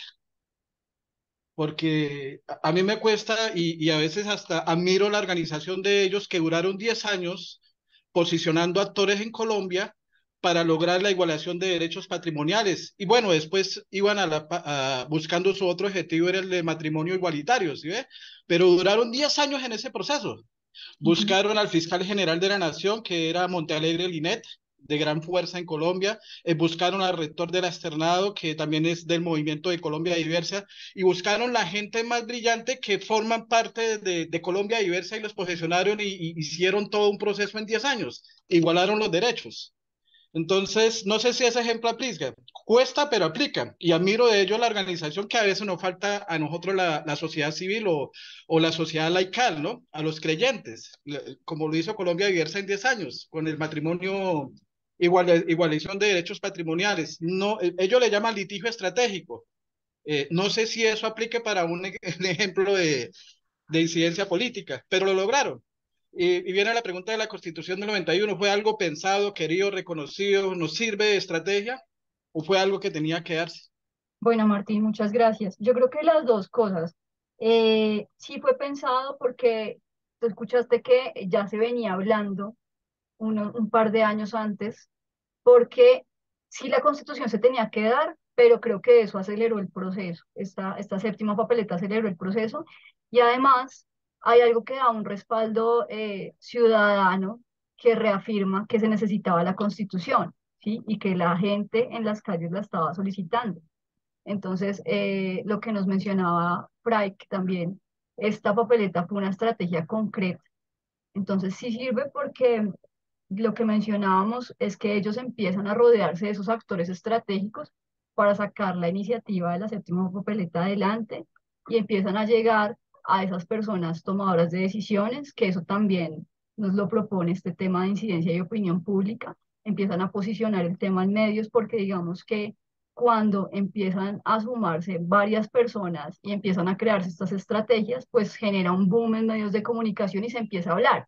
Entonces, cuando hablamos de incidencia es abrir el diálogo y abrir la discusión y que se empiece a replicar ese diálogo en varios lugares. Eso posiciona un tema. Y eso hicieron ellos con la séptima papeleta. Fue algo simbólico, que sí se iba a dar la Constitución en algún momento, pero ese elemento simbólico que ellos plantearon de decir, oiga, yo en esta urna como ciudadano personalmente voto porque se haga una nueva Constitución y esos votos que se convirtieron en 2 millones pues le dieron la fuerza para que en el Congreso y en la presidencia se tomara la decisión de sacar la Asamblea Constituyente adelante. Entonces, digamos que crea y une varias de las estrategias de comunicación de las que estábamos hablando y de opinión pública y de incidencia. Entonces, por eso lo tomamos en cuenta, pues para presentárselos acá. Y por otro lado, lo que tú estabas hablando de Colombia Diversa, claro que también aplica porque imagínate el proceso que ellos adelantaron durante 10 años de reunirse, de ir buscando como los actores que se iban a unir en todo el país, de la situación realmente de derechos que tú ves que de pronto si ellos estaban buscando sus derechos patrimoniales es porque también estaban buscando derechos que tienen otras comunidades, ¿sí? Y que ellos al unirse con sus parejas, pues también los necesitaron en algún momento y no pudieron acceder porque no estaba en la ley. Entonces, esas organizaciones, reuniones, esos actores estratégicos que buscaron en el país para luego llegar a los tomadores de decisiones, que finalmente es estas reuniones estratégicas que tú nos dices de buscar al fiscal, de buscar a quienes empezaron a promover la ley, pues, o el litigio estratégico del que nos hablas, que eso sí me corchas un poco en este tema del litigio estratégico, no sé cómo se daría, pero sí sirve de ejemplo porque realmente ellos posicionaron el tema y llegaron a que se avalaran esos derechos para la comunidad diversa. Entonces, muchas gracias por mencionarlo, Marta. Oh, gracias a usted, Tatiana. Vale. Aunque lo de Colombia Diversa no es tan dialogado, fue más impuesto. Y se valieron de la estrategia de la rama judicial, ¿no? Del juez que crea derecho. Sí, pero yo me imagino que sí hubo un diálogo entre ellos para crear esta estrategia. Sí, Hay eso un sí lo tuvieron diálogo que hacer. claro, para ir creando las estrategias e ir sabiendo a qué actores tenían que llegar y qué tomadores de decisión. Y le dieron fuerza en todo el país porque esa unión le dio fuerza y posicionó el tema. Bueno, no sé si haya alguna otra pregunta. Vilda, Vilda. Sí, señora, te escuchamos. Bueno, buenas noches. Buenas noches.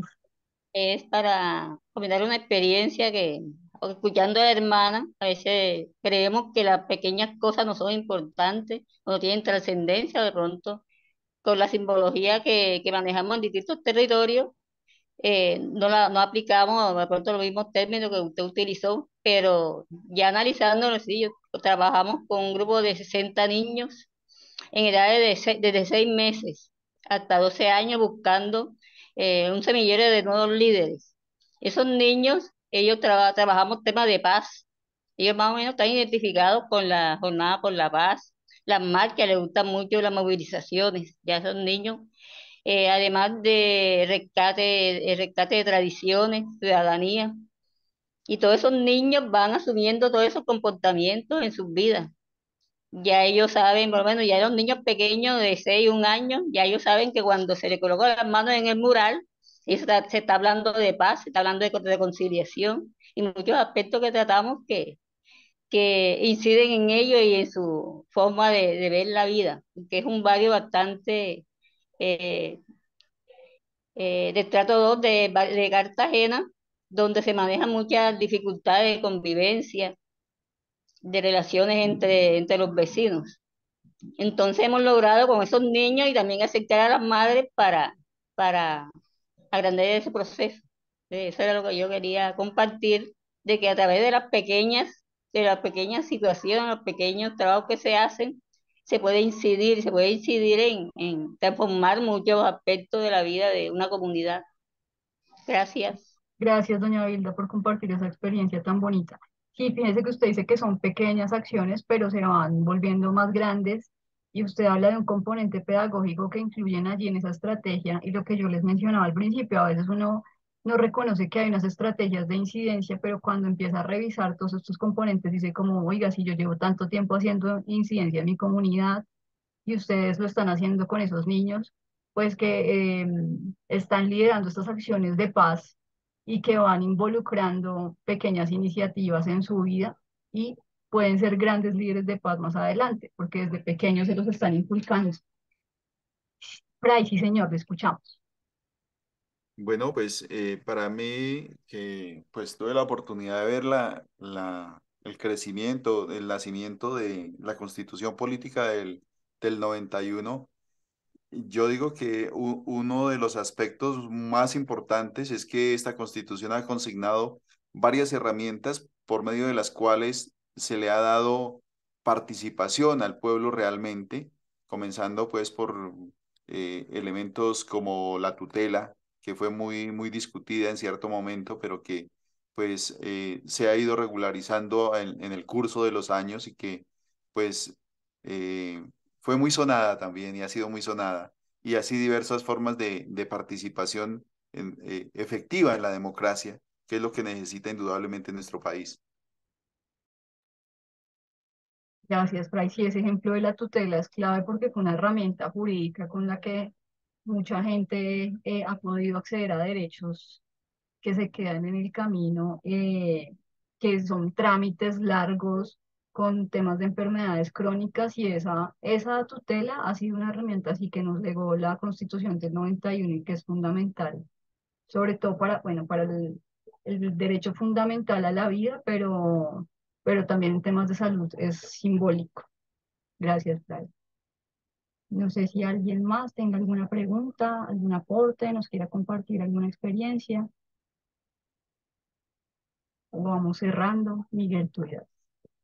Tatiana, muchísimas gracias. Creo que nos quedó claro que el tema comunicacional tal vez es de los temas más importantes ahorita en este momento, ¿sí?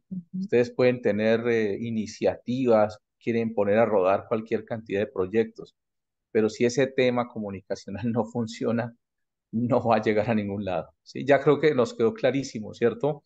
Qué comunicar, cuándo comunicar, cómo comunicarlo, toda esa parte pedagógica y bueno, todo lo que estuvo alrededor de la incidencia política, ¿no? Cómo los temas que vamos llevando esta semana se van uniendo, ¿no? Lo que decía Tatiana, se van uniendo precisamente todo ese proceso de incidencia, pero ese proceso de incidencia necesita de la comunicación, ¿sí? Y esa séptima papeleta fue todo un proceso comunicacional, fue un proceso simbólico, fue una cantidad de cosas que se fueron uniendo. Como decía el doctor Carrillo, se fueron alineando todos los planetas, como se dirían hoy, se va alineando todo y eso va llegando a tener un resultado, ¿sí? Que mucha gente pensando, hay mucha gente detrás de eso. Uno finalmente, cuando uno participa, es cuando se da cuenta todo esa, lo que hablaba Tatiana de las estrategias, cómo se van tejiendo las estrategias y cómo se van uniendo. Y creo que anoche también nos quedó claro con la doctora Alejandra. La doctora Alejandra decía cómo los partidos políticos y los políticos van teniendo estrategia para hacer una cantidad de cosas que también son bárbaras, son perversas, ¿cierto? Eh, yo creo que, bueno, eso es el ser humano, ¿sí? Entonces creo que nos queda muy claro. Tatiana, gracias porque es un tema clave. No se puede agotar. En una hora y media es imposible agotar, pero es un tema supremamente importante. Hoy las redes sociales pueden hacer maravillas, pero también pueden hacer desastres. Y creo que ustedes les quedó claro con todo lo que nos fue contando Tatiana, ¿sí? Hoy podemos hacer maravillas, nuestro proyecto con las redes sociales, pero también vamos a recibir muchos ataques Y entonces, cuando uno prepara una estrategia, también tiene que estar pensando, bueno, ¿y ahora cómo me van a atacar? ¿Y qué voy a hacer cuando me digan esto? ¿Y qué voy a hacer cuando haga esto? ¿Y cuándo tengo que comunicarlo? ¿Hoy o mañana? ¿O espero más bien temprano? ¿O lo dejo a las 12 de la noche? ¿Sí? Hoy juegan muchas cosas allí claves en todos estos procesos políticos, ¿sí? Y en todos estos procesos de incidencia política, ¿no? Finalmente, creo que el tema clave aquí es cómo incidir en quienes toman las decisiones, cómo llegar a incidir en quienes toman las decisiones y cómo nos Y, unimos y, como pueblo. Dime, Tatiana. y Miguel, en ese aspecto que tú mencionas de todos los ataques que se pueden recibir, sí, las redes se prestan para muchas cosas, Sí. son una gran herramienta, pero tenemos que buscar las estrategias para mantenernos conectados, porque yo creo que esta apertura de la iglesia en la comunicación, que ya viene viviendo durante mucho tiempo, es clave para llegar a sus feligreses, a las personas de fe y a a los demás, eh, para que conozcan esas iniciativas como las que mencionábamos que ha adelantado el Papa. Entonces no hay que desanimarse de pronto por algún ataque o por malos comentarios, sino empezar a aprender de esa experiencia y ya saber cómo manejar la información, cómo responder o no responder. Hay unas personas que atacan, pero muchas más que apoyan. Entonces, esas son las que le dan fuerza y ánimo a uno para crear contenidos y para hacerlos cada vez con más empeño y más cercanía, que era lo que mencionábamos en este tema de opinión pública, que lo importante es acercarse a las personas y buscar sensibilizarla en los temas que nosotros queremos posicionar. Muy bien. Tatiana, de verdad, muchísimas gracias. Creo que ha sido una sesión como todas, muy, muy importante, muy interesante. Y creo que cada sesión nos va ayudando a ir aterrizando ese trabajo final. Muy bien, aplausos para Tatiana. Muy bien, gracias. ¿Quién más? Aplausos, aplausos, todos los que puedan. Bueno, allá los que prendan sus No, un cámaras y dan aplauso aplausos. para ustedes y muchas Y gracias en claro, serio por por sumarse a esta iniciativa, por sacar el tiempo, por las iniciativas que lideran en cada una de sus comunidades. En serio que se ve que los mueve el corazón y el amor por la gente con la que trabajan. Entonces, eso lo es todo. Si nosotros creemos con mucha convicción en los procesos que sacamos adelante, seguramente ya el tema de comunicación va a empezar a fluir muchísimo más y pues la gente va a admirar lo que hacemos. Entonces, muchas gracias por el trabajo que hacen en los territorios y un abrazo y gracias, Miguel, por la invitación. no, Tatiana, de verdad, muchísimas gracias. Como siempre, la Pastoral Social apoyando todas estas iniciativas de formación desde la Escuela de la Caridad y en este caso también desde el Centro de Formación Fray Gabriel, que se han unido para ser muy fuertes en este país y para sacar adelante todos estos procesos formativos en Colombia y también en Latinoamérica. Carmen, gracias por acompañarnos allá desde Nicaragua. Muy bien, entonces viene la noticia esperada por todos ustedes, ahí para que vayamos cerrando en esta noche. Les voy a robar un minutico más y entonces acuérdense que vamos a tener el examen el sábado, ¿sí? El documento es encuentro con las autoridades del cuerpo diplomático. Yo voy a volver a colocarles allá ese documento para recordarles que este sábado vamos a tener nuestro examen, ¿sí? Léase esas 3 paginitas, pero léaselas en un ambiente de reflexión, ¿sí? Léasenos en un ambiente de reflexión. Vaya tomando datos, vaya señalando ideas y vaya pensando en un texto reflexivo. Vaya pensando en un texto reflexivo. Ahí le estoy diciendo qué va a tener que hacer. Va a tener el sábado desde las 8 de la mañana hasta las 11 de la noche, 11:43 de la noche, para hacer un buen escrito. Entonces ahí le estoy diciendo qué le va a tocar hacer. No lo haga con afán, no lo haga así, vaya empezando. Tenga leído el texto y téngalo subrayado, ¿sí?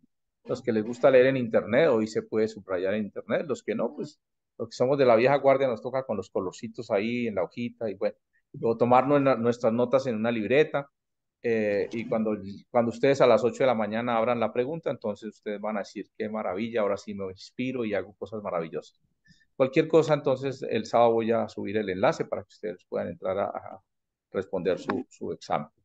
Llenen sus datos básicos, siempre están sus nombres, apellidos, todo lo que les piden ahí y la respuesta a la pregunta y ya, eso es. Entonces, y nos vemos la semana entrante, nos vemos la semana entrante. No olviden, esta semana, ojalá, este fin de semana, ojalá se reúnan con sus equipos para que puedan compartir sus cuestionarios. Ese tema cómo irá, pero a mí me preocupa. Yo necesito que la semana que viene yo voy a hablar con el doctor Miguel para que podamos empezar a organizar las citas de las reuniones con cada uno de los grupos, Cartagena, Bogotá, Barranquilla, Bucaramanga, bueno, como estén organizados en sus grupos, para que podamos escucharlos. Queremos con el doctor Miguel escucharlos, ver la propuesta. Seguramente que él, como toda la autoridad en todo este tema, seguramente que les va a dar orientaciones para que mejoren un poco la propuesta, cosa que al final del cierre de noviembre, pues ustedes puedan presentar su propuesta como, no solamente como un requisito, es lo de menos. Ahí aparece un requisito para poder recibir su certificación, pero más que un requisito, es que ustedes puedan conformar sus comunidades políticas. Ese es el sueño del doctor Miguel, y Miguel Gómez también se une a ese sueño, ¿sí? De que ustedes puedan conformar esas primeras comunidades políticas y puedan empezar un trabajo. Les cuento una anécdota. Nosotros, cuando empezamos la formación de líderes políticos para América Latina, nos llevamos una sorpresa. Tuvimos un encuentro que se llamó Constructores de Sociedad en Chile, y cuando llegamos a Constructores de Sociedad, nos llevamos la sorpresa que uno de los estudiantes nuestros de aquella época había entrado como diputado allí en Chile. Eso fue maravilloso porque era la primera vez que teníamos un estudiante nuestro formado por nuestras escuelas como un diplomático, como una persona que participaba en la política, pero una persona creyente, una persona de Dios, una persona de iglesia, formada por nosotros en nuestra escuela, y era la primera vez que teníamos allí un diputado formado en nuestras escuelas. Entonces ahí les dejo ese dato como para que se vayan animando. Bueno, muchísimas gracias, y entonces seguramente en los próximos años uno vea, ay, vea, este fue de nuestra escuela, se lanzó y está haciendo cosas maravillosas, y está aplicando todo eso que aprendió, y bueno, y ahora lo podemos invitar porque también nos puede contar la experiencia. Bueno, yo creo que ese es el sueño de la Escuela de la Caridad, ese es el sueño del Centro Fray Gabriel. Pero bueno, muchísimas gracias nuevamente, les deseo un feliz descanso. Que descansen. Gracias. Muchas Para gracias, todos y buenas todas. noches. Gracias, buena noche. Todos 5 el sábado, como decía un compañero. bien. Muchas gracias.